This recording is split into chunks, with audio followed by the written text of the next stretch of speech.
vision.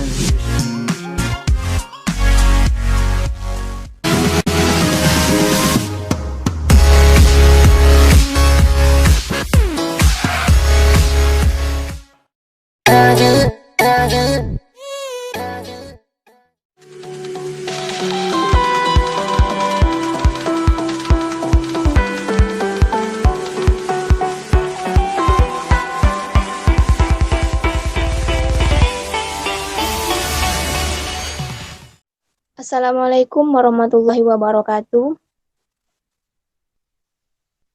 Saya ingin mengucapkan terima kasih kepada Bapak Ibu dosen yang telah menyaksikan seminar proposal saya secara online, dan juga saya ingin mengucapkan rasa syukur kepada Allah Subhanahu wa Ta'ala, di mana berkat beliau saya dapat menyelesaikan proposal seminar saya pada hari ini. Dan tidak lupa saya juga ingin mengucapkan terima kasih kepada Ibu Fitria Khairunisa SPD MED selaku dosen pengampu mata kuliah kepustakaan dan seminar kimia. Hari ini saya akan mempresentasikan proposal seminar saya yang berjudul Pengembangan LKPD berbasis mind mapping pada hasil belajar peserta didik materi Ikatan Kimia SMA Negeri 6 Tanjung Pinang. Kenapa saya mengangkat judul ini? Tentunya karena adanya latar belakang yang menarik.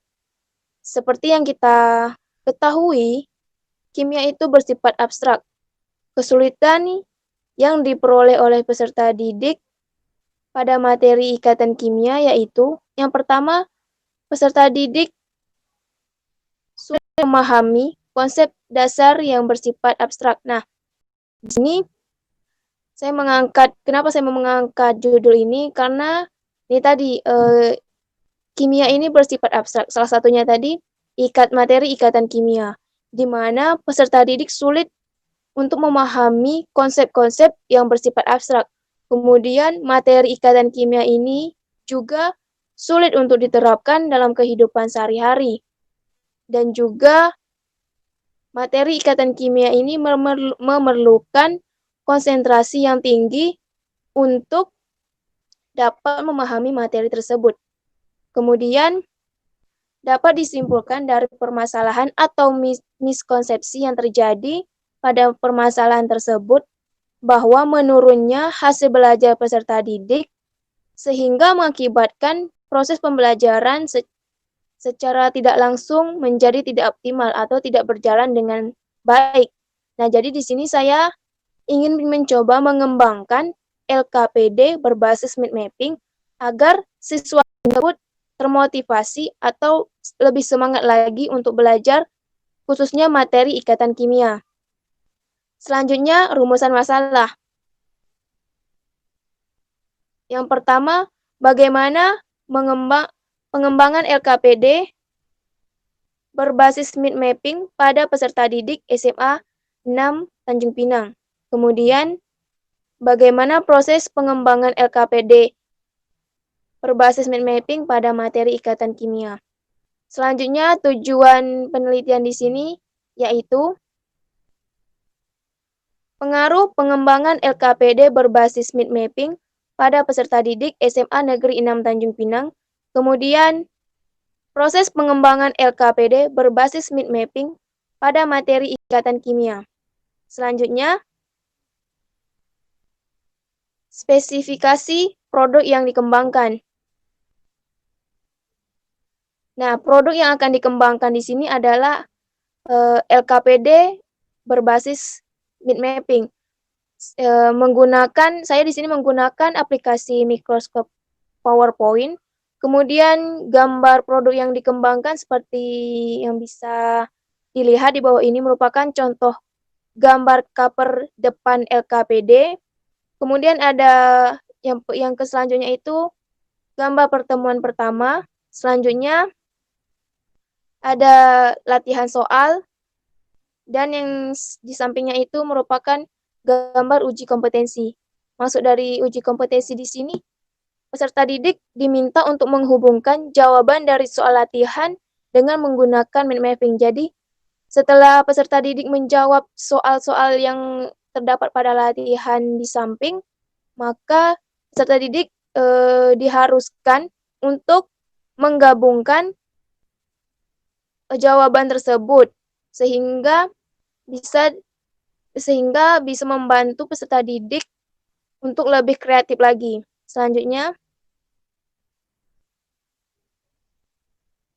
manfaat dari penelitian ini yang pertama bagi guru dengan pengembangan LKPD berbasis mind mapping dapat dijadikan acuan dalam proses pembelajaran.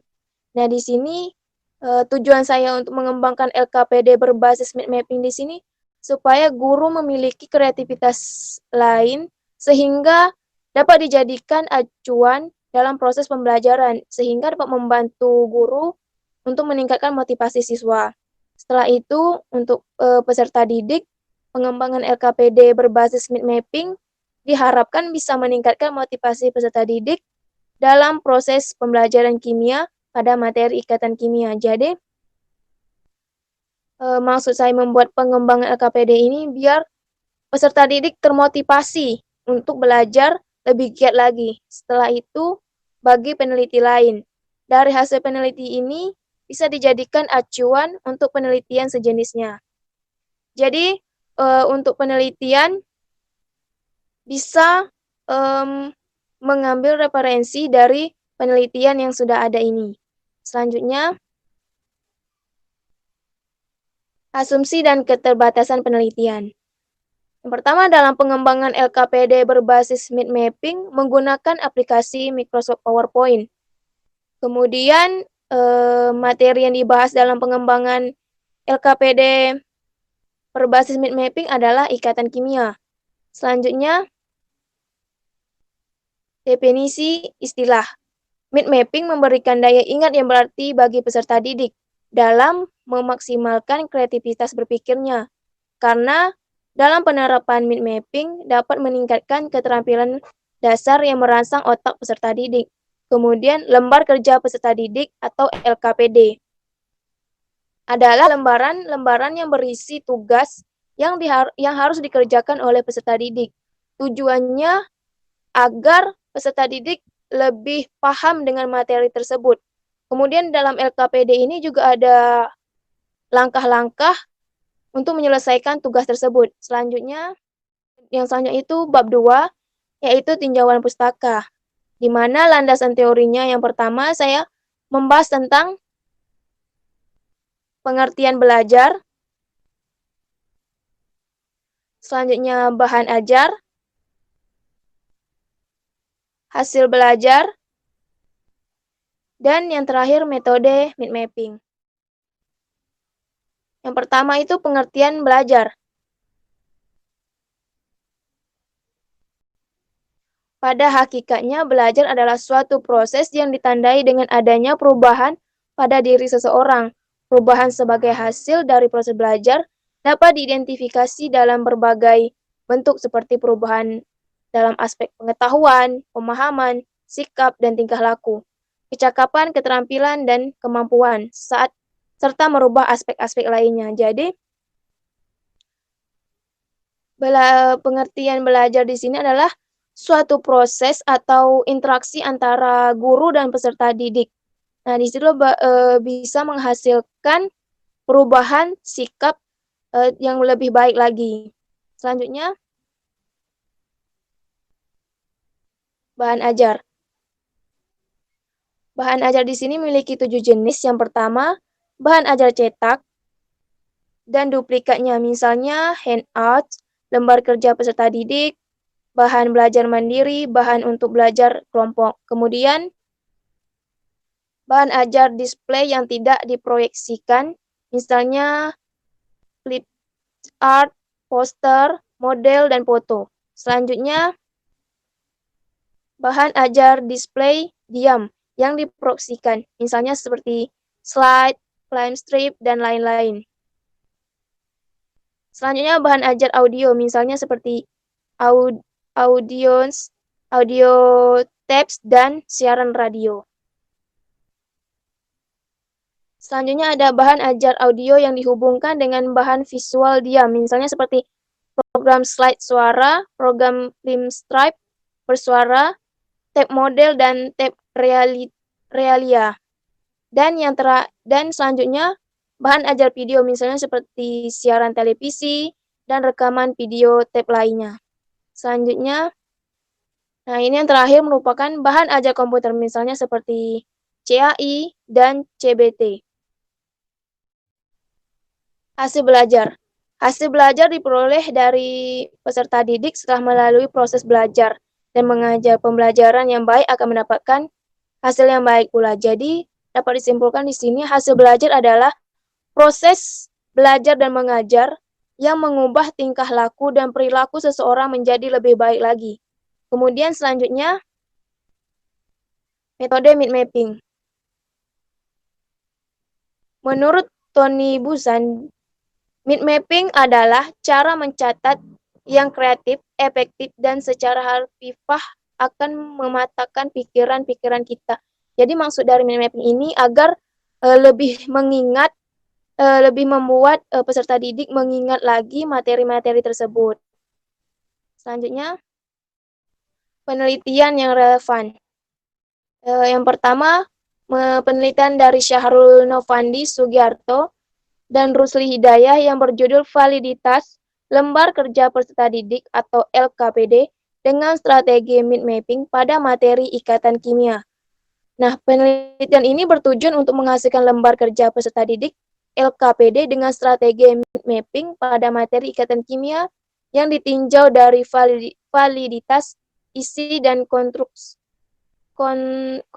melalui hasil validitas oleh ahli. Selanjutnya,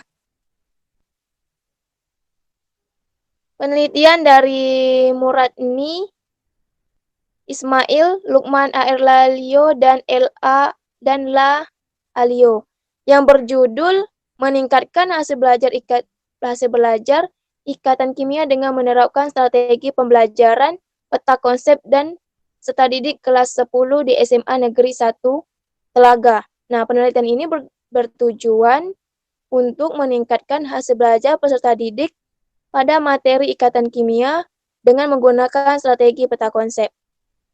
Selanjutnya, penelitian dari Berlin 2009 menyatakan bahwa penerapan mind mapping dapat meningkatkan kreativitas berpikir dalam proses pembelajaran, meningkatkan penugasan konsep terhadap materi pelajaran. Hal ini tunjukkan dengan terjadinya perubahan ketuntasan belajar klasikal. Kemudian dapat meningkatkan hasil belajar individual, tindakan yang kemudian dapat memberikan tindakan. Selanjutnya, ini merupakan kerangka berpikir. Masalah yang ditemukan di sini adalah hasil belajar yang belum optimal. Dari peserta didik, kurangnya motivasi belajar, kemudian kurangnya pemahaman konsep dasar, sedangkan untuk guru tidak ada inovasi baru dan kurangnya kreativitas dalam mengajar. Sehingga tidak adanya inovasi baru ini membuat motivasi dan kreativitas dari seorang siswa itu menurun, sehingga hasil belajarnya juga ikut menurun. Kemudian solusi yang ditawarkan di sini dengan mengembangkan LKPD berbasis mind mapping. Kemudian bisa membuat peserta didik termotivasi dalam pembelajaran. Kemudian diharapkan dapat meningkatkan hasil belajar yang lebih optimal. Selanjutnya, bab 3, yaitu metode penelitian. Yang pertama itu jenis penelitian. Jenis penelitian yang digunakan adalah penelitian pengembangan atau R&D. Menurut Sugiono 2012, penelitian dan pengembangan adalah metode penelitian yang digunakan untuk menghasilkan produk tertentu dan menguji keefektifan produk tersebut. Kemudian, model penelitian dan pengembangan. Dalam penelitian ini, model yang digunakan adalah model pengembangan 4D dengan 4 tahap, yaitu definisi, perancangan, pengembangan, dan penyebaran. Selanjutnya, prosedur penelitian dan pengembangan. Yang pertama itu pendefinisian. Pada tahap ini dilakukan dengan wawancara dan observasi, kemudian perancangan LKPD yang berbasis, setelah itu pengembangan.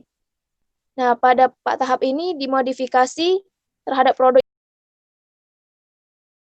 dari validator. Jadi setelah perancangan, adanya rancangan LKPD yang berbasis mind mapping ini, pada tahap pengembangan ini dimodifikasi lagi produk yang dihasilkan agar lebih menarik lagi dan bisa digunakan untuk peserta didik. Tentunya dengan adanya masukan dari validator. Selanjutnya, uji coba produk. Yang pertama itu desain uji coba. Dalam desain uji coba, kegiatan pengembangan yang dilakukan secara individu. Kegiatan yang dilaksanakan yaitu dengan melakukan observasi lapangan. Kemudian membuat bahan ajar pengembangan LKPD berbasis mind mapping. Kemudian menguji kelayakan produk dengan cara validasi oleh pakar. Nah, jadi dalam desain uji coba ini, kegiatan yang pertama dilakukan yaitu dengan melakukan observasi lapangan. Setelah melakukan observasi, baru kita membuat bahan ajar pengembangan LKPD. Kenapa kita harus melakukan observasi? Karena supaya kita bisa melihat apa yang dibutuhkan dari peserta didik. Selanjutnya itu gambar grafik alur dari uji coba produk. Nah, yang pertama bahan ajar. Bahan ajar di sini itu LKPD yang dikembangkan menjadi LKPD yang berbasis mind mapping. Kemudian pakar bahan ajar dan materi. Setelah itu pakar bahan pengembang LKPD berbasis mind mapping, praktisi lapangan. Setelah itu penyempurnaan produk. Selanjutnya teknik analisis data. Di sini ada kriteria validitas. Nah, presentasinya 76 sampai 100% itu valid dan tidak perlu direvisi lagi. Setelah itu 56 sampai 75 cukup valid dan tidak perlu direvisi lagi. Kemudian 40 sampai 55% itu kurang valid sehingga perlunya revisi.